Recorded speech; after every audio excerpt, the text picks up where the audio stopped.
तस्वीरों में जो आपको दिख रहे हैं पीले गमछे के साथ, ये उत्तर प्रदेश सरकार के मंत्री हैं। इन्हें जिम्मेदारी मिली हुई है, पंचायती विभाग के ये मंत्री हैं और पंचायत चुनाव ना होना इनकी सबसे बड़ी नाकामी मानी जाती है। लोग पूछ रहे हैं कि आखिर पंचायत चुनाव क्यों नहीं हो पाया, तब मंत्री जी अपनी इज्जत बचाते हुए ये कहते हैं कि अखिलेश यादव द्वारा, जो समाजवादी पार्टी के राष्ट्रीय अध्यक्ष हैं, उनके द्वारा याचिका डलवा दिया गया था इलाहाबाद हाई कोर्ट में, और जिसके बाद मामला जो है विचाराधीन हो गया, कोर्ट में पहुंच गया और इस कारण से जो है वो पंचायत चुनाव नहीं हो पाया। अगला सवाल इनसे किया जाता है कि चलिए पंचायत चुनाव नहीं हो पाया, ग्राम प्रधानों का कार्यकाल बढ़ाकर उन्हें प्रशासक नियुक्त कर दिया गया, लेकिन उनका जो कामकाज है वो बंद है, उन्हें पेमेंट नहीं मिल रहा है, उन्हें भुगतान नहीं मिल रहा है, जिससे वो परेशान हैं। कोई गाइडलाइंस क्या जारी की गई है, मंत्री जी के पास कोई जवाब नहीं, और मंत्री जी गोल गोल घुमाकर और बातों को बदल देते हैं। और उसके बाद अगला सवाल फिर आता है कि मंत्री जी अगर कोर्ट कहेगा 13 तारीख को कि पंचायत चुनाव कराइए, तो क्या आप चुनाव कराएंगे? क्योंकि ग्राम प्रधानों को जो प्रशासक बनाया गया था, इलाहाबाद हाई कोर्ट ने उसे असंवैधानिक घोषित कर दिया है। इलाहाबाद हाई कोर्ट ने कहा है कि यह संवैधानिक तरीके से जो है प्रशासक नहीं बनाया गया। तब मंत्री जी का जवाब आता है, मंत्री जी कहते हैं कि राजस्थान और कई राज्यों में इसी तरीके से प्रशासक बनाया गया है, 6 महीने के लिए प्रशासक बना सकते हैं और इसीलिए बनाया गया। शायद मंत्री जी को ज्ञान नहीं है, मंत्री जी को जानकारी नहीं है कि प्रशासक किसी अधिकारी को बनाया जाता है, वो भी आपातकालीन स्थिति में, जब सरकार चुनाव कराने में सरकार को कोई दिक्कत हो, सरकार सक्षम न हो, उस स्थिति में जो है ग्राम प्रधानों को प्रशासक जो है नहीं बल्कि एक अधिकारी को प्रशासक जो है वो बनाया जाता है। और उसके बाद फिर सवाल आता है कि अगर high court, Allahabad high court फैसला सुनाता है और इलाहाबाद हाई कोर्ट कहता है कि सरकार चुनाव कराए, तो क्या कुछ होने वाला है? तब मंत्री जी का बयान आता है, कहते देखिए कोर्ट ने जो कहा वो अभी तक हमने किया। कोर्ट ने जब कहा कि पिछड़ा वर्ग आयोग का गठन करिए तो हमने गठन किया। कोर्ट का जो आदेश आया वो आदेश हम माने और आगे भी कोर्ट के आदेश को हम मानेंगे। इसीलिए 13 तारीख को जो भी आदेश आएगा कोर्ट का, उस आदेश को हम सर्वसम्मति के साथ मानेंगे और चुनाव कराएंगे। अब ऐसे में अगर एक साफ शब्दों में कहें बिना किसी लौंग लपेट के कि मंत्री जी जो है वो घुटनों पे आ गए हैं पंचायत चुनाव को लेकर। मंत्री जी को लग रहा है कि मामला जो हम लोगों ने पासा फेंका था वो कहीं ना कहीं फेल जा रहा है और इसीलिए अंततः होगा यही कि बेइज्जती कराकर पंचायत चुनाव कराना पड़ेगा, क्योंकि कोर्ट है और कोर्ट ने जो असंवैधानिक घोषित कर दिया है उसे फिर संवैधानिक घोषित नहीं करेगा, कितना भी तर्क दे दिया जाए, कितना भी कुछ कर दिया जाए, क्योंकि वो चीज़ें जो हैं वो साबित हो गई हैं कि सन 2000 में यह संवैधानिक घोषित कर दिया गया था। तो एक कहावत कहते हैं कि अब पछताए का हुई जब चिड़िया चुग गई खेत।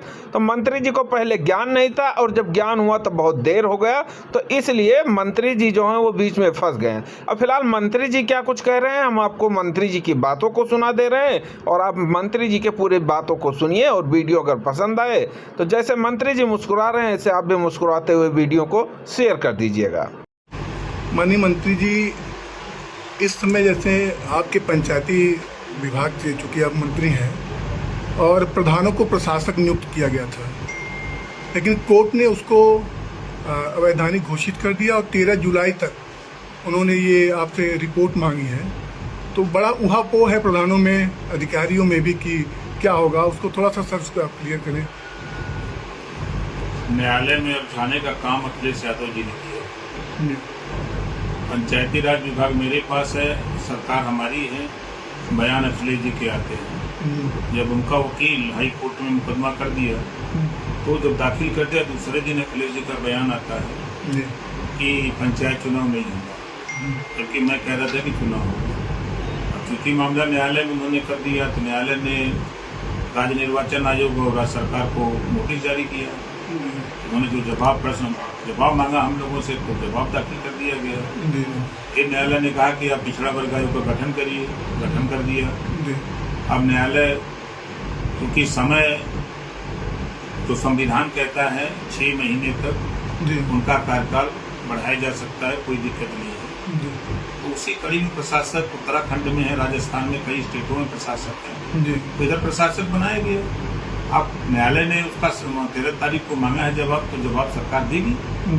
क्या लगता है कि शासक बनाया गया 26 मई के बाद से हुआ, उसके बाद एक महीने धीरे धीरे 26 जून में आ गया, लेकिन आपकी तरफ से कोई गाइडलाइन नहीं जारी किया गया अभी तक प्रधानों के लिए क्या करना है। इन्होंने एक हैंडपम्प भी नहीं बना सकते, क्यों? कोई गाइडलाइन नहीं है, जिलाधिकारी कोई गाइडलाइन नहीं आया है। गाइडलाइन बन रही है सबके यहाँ, एक जैसे महीने काम बीत चल गए। रहा तो वैसे काम। समय से चुनाव काम तो होगा कुछ सब और या 27 तक जाएगा, जैसे थोड़ा सा। अब देखिए मामला न्यायालय में है, जी न्यायालय आज आदेश करे कि आप चुनाव कराइए, जी। तो सरकार चुनाव कराने के लिए तैयार है। सर मंत्री जी, एक चीज़ और अभी बहुत तेजी से चर्चा है कि आगामी विधानसभा चुनाव को लेकर के आपने कई विधानसभाओं में अपना नियुक्त कर दिया है प्रशासन, तो जौनपुर में कितनी सीटों की आपकी मांग है, और वो दो जैसे कि वो सीटें कौन सी हैं, तो उसके थोड़ा सा आप चर्चा।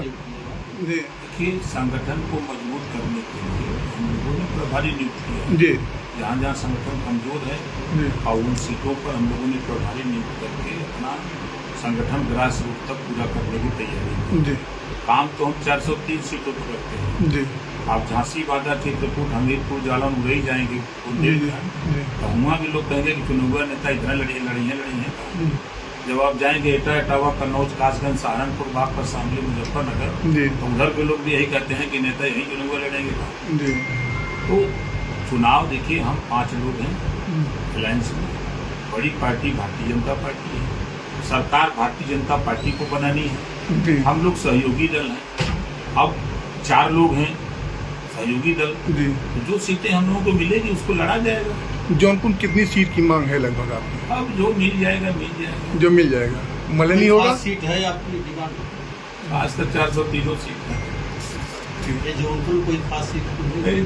403 सीट है, उसी में जौनपुर भी आता है। हमारा एनडीए गठबंधन 403 सीटों पर जीतने की तैयारी में है। जैसे एक चीज ही बताएं, जैसे विधानसभा चुनाव भी माना जा रहा है दिसंबर जनवरी तक संभावना है, तो क्या पंचायत चुनाव उसके पहले हो जाएंगे बाद में? अब न्यायालय में मामला है तो उसको हम कैसे उत्तर दे सकते हैं। एक सवाल अभी बहुत इस समय बहुत चर्चा का विषय बना हुआ है और विपक्ष इस पर लगातार हमला कर रहा है। ये राम मंदिर का जो चढ़ावा चोरी को लेकर के विपक्ष लगातार अपना बोल रही है, और अभी आज अखिलेश यादव ने यह भी कहा कि युवाओं को नौकरी नहीं दे रहे हैं और भर्तियां नहीं हो रही है, और ये इसी को लेकर के, तो इस पे सर थोड़ा सा जो अपना। देखिए कार्रवाई मंदिर ट्रस्ट के अधीन है। पहली बार जी सरकार का कोई हस्तक्षेप नहीं है। जी ट्रस्ट की तरफ से ये एप्लीकेशन मिली कि यहाँ कुछ गड़बड़ी हुई है, इसकी जांच करा लीजिए। जी। तो सरकार ने एसआईटी गठित कर दी, जांच कर ली। जांच में प्रथम दृष्टया 8 लोग पाए गए, 8 लोगों को गिरफ्तार करके जेल भेज दिया गया।